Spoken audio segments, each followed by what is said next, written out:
ময়মনসিংহের ফুলবাড়িয়া উপজেলায় তারেক রহমান যুব পরিষদের পরিচিতি ও আলোচনা সভা অনুষ্ঠিত হয়েছে। ময়মনসিংহ থেকে মোফাজ্জল হোসেনের তথ্যচিত্রে দেখুন বিস্তারিত। আপনি কি প্রবাসে গিয়ে স্বাবলম্বী হতে চান? পূর্বে বুকিংকৃত বিমানের টিকিট পরিবর্তন করতে চান, অথবা ট্যুরিস্ট ভিসার মাধ্যমে এই সুন্দর পৃথিবী ঘুরে দেখার স্বপ্ন দেখছেন? আপনার স্বপ্নকে বাস্তবায়ন করতে A to Z travels and tours আছে আপনার সাথে।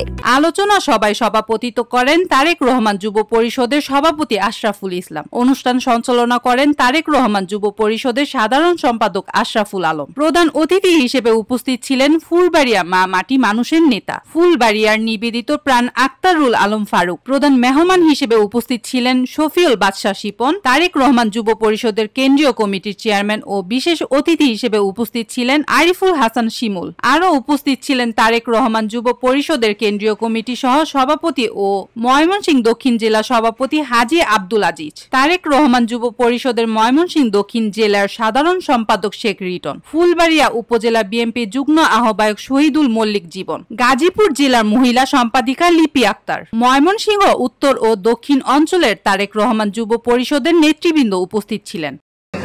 তারেক রহমান যুব পরিষদের কেন্দ্রীয় নেতৃবৃন্দ এবং সামনে উপস্থিত আমার ফুলবাড়িয়া 26 টেলিভিশন, মাতৃভূমির বন্ধনে।